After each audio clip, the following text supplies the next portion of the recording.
Bon, il faut vraiment qu'on parle de la classe D, des amplis, en classe D. Je sais, je devais vous parler de la hi-fi vintage dans ce 4e audio mytho, mais suite à la publication la semaine dernière de la présentation de l'ampli NAD C3030, la section commentaires a vu fleurir les poncifs et autres idées reçues habituelles sur la classe D, prouvant qu'elle est manifestement souvent mal comprise. Du coup, dans cet audio mytho, on va tâcher de démythifier cette technologie. Alors pas tout à fait pour trancher le débat, même si je vous donnerai bien sûr mon opinion en conclusion, mais pour expliquer tout simplement ce qu'est la classe D, mais aussi, et peut-être surtout, ce qu'elle n'est pas.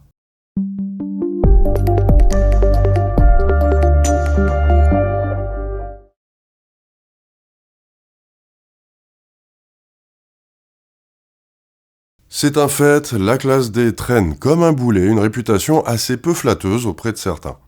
Et cette réputation est tenace, tellement que bien souvent, les boulets rouges fusent dès qu'on l'évoque, et il n'est pas bien difficile de constater que la plupart des attaques à son encontre relèvent bien plus de l'idée reçue que de l'expérience. Cela dit, commençons par donner un point aux détracteurs de la classe D. Oui, c'est vrai, les premiers amplis exploitant cette technologie n'étaient pas très bons, voire carrément mauvais. Mais il serait bien dommage de rejeter une technologie tout entière et la foultitude de matériel l'ayant adoptée, de toute gamme d'ailleurs, à cause d'erreurs de jeunesse. Je vous propose donc de retracer l'histoire de la classe D pour y voir plus clair. Alors, les premiers classes D, vraiment mauvais ? Oui. Mais, oui bien sûr, il y a un twist. Ce que beaucoup ignorent, c'est que la classe D ne date pas d'hier matin en fait. L'un des tout premiers modules classe D commercialisés à fin d'amplification audio est sorti en 1964. Bravo si vous le saviez. C'est la firme anglaise Sinclair Radionics qui proposa le module classe D X10, développant la puissance étourdissante pour l'époque de 10 watts. Non, je déconne. Même pour l'époque, c'était plutôt dans la moyenne basse. Bon, d'ailleurs, Sinclair a sorti peu après le X20, offrant une puissance un peu plus convaincante de 20 watts cette fois. Mais si la puissance était convaincante, les performances, elles, ne l'étaient toujours pas. Et ce, notamment à cause des transistors au germanium de cette époque, qui étaient trop instables pour permettre une implémentation satisfaisante en application audio de la classe D. Et fun fact, ces circuits émettaient tant de radiofréquences qu'il était impossible de les utiliser dans un tuner radio. De même qu'ils ne permettaient pas non plus de créer des amplis stéréo, tellement chaque canal perturbait l'autre. Pour le dire simplement, ce brave Clive Sinclair et ses ingénieurs se sont plantés, parce qu'ils ont tenté l'impossible en implémentant une technologie pour laquelle les composants ne suivaient pas. On peut dire qu'ils se sont montrés un peu impatients. Parce que oui, ça faisait déjà un moment que le principe de la classe D avait été découvert.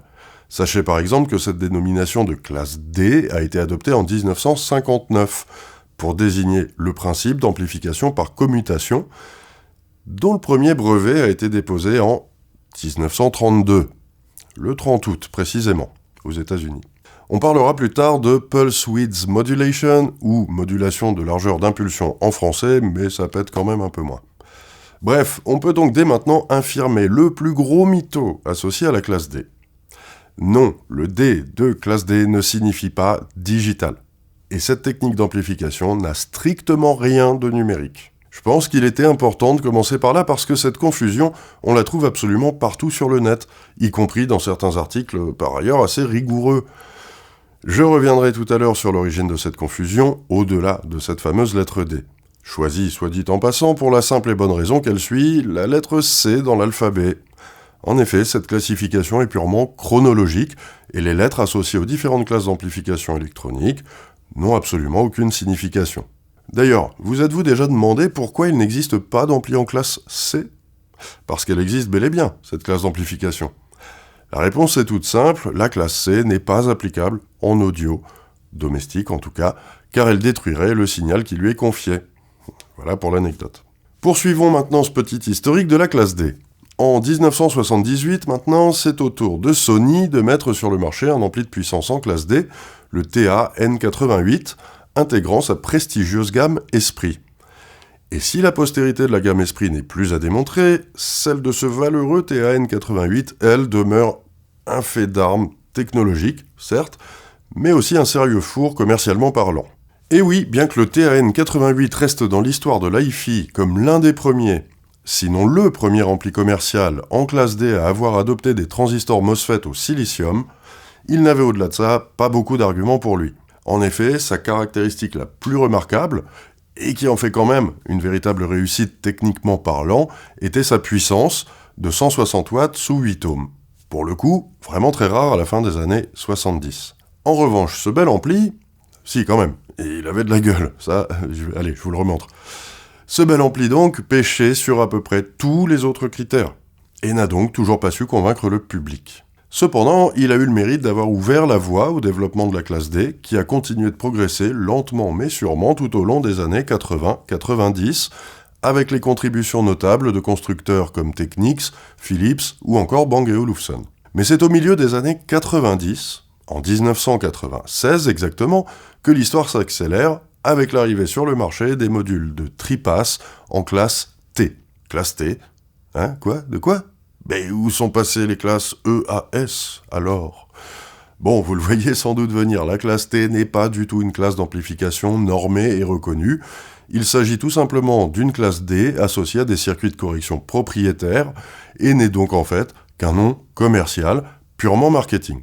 Sans doute aussi la société TriPass a-t-elle voulu marquer la rupture avec la classe D primitive qui dans l'ensemble n'avait pas toujours séduit grand monde.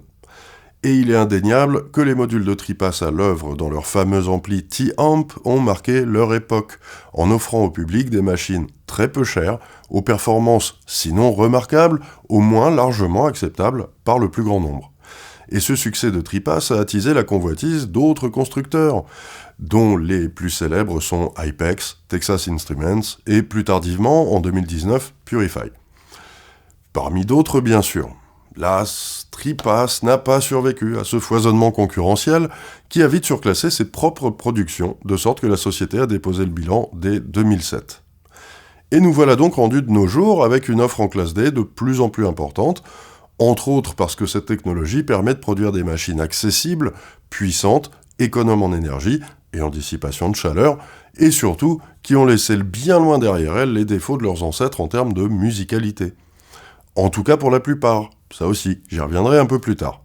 Revenons plutôt au mytho du jour, à savoir pourquoi tellement de monde croit dur comme fer que la classe D est une technologie numérique.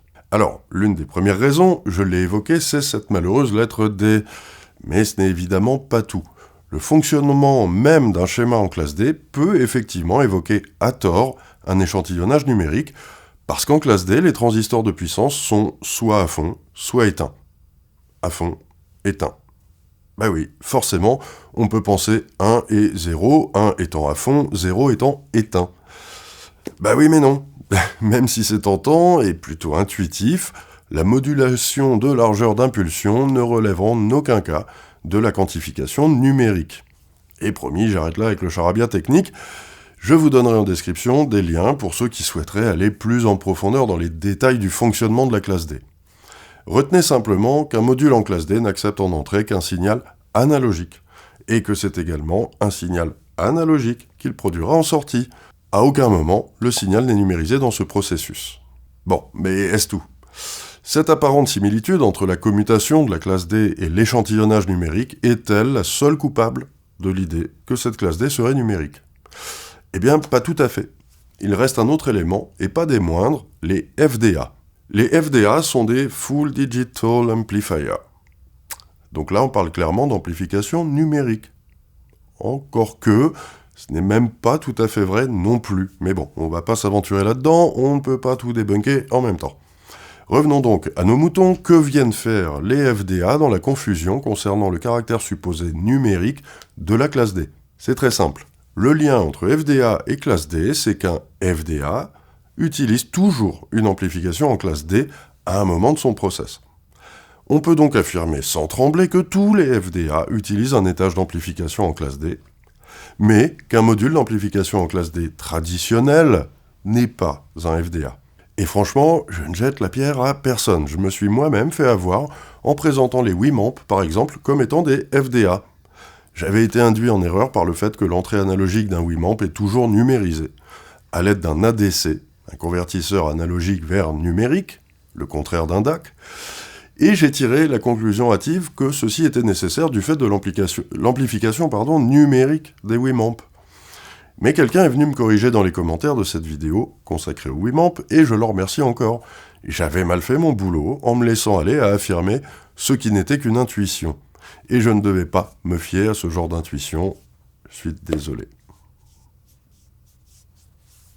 Bien, tout ça est bel et bon. Je vous ai, j'espère, démontré que la classe D n'avait rien de numérique. Mais maintenant, est-ce que ça veut dire que ça marche formidablement bien pour autant ?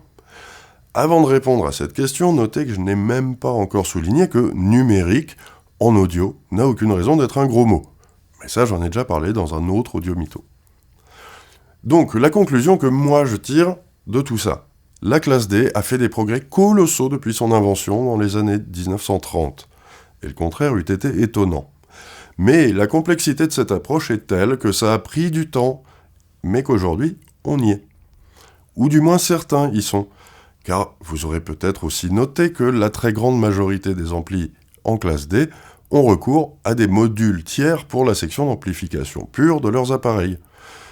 Les constructeurs se distinguent cependant, bien sûr, par la mise en œuvre de ces modules. Prenez 2 amplis équipés de puces TPA 3255 de Texas Instruments, par exemple.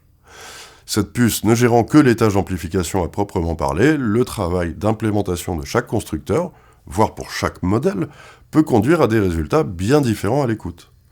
Et bien que ce soit moins flagrant peut-être avec les modules plus complets type Purify ou Encore, le travail apporté sur l'alimentation, la gestion du bruit, etc.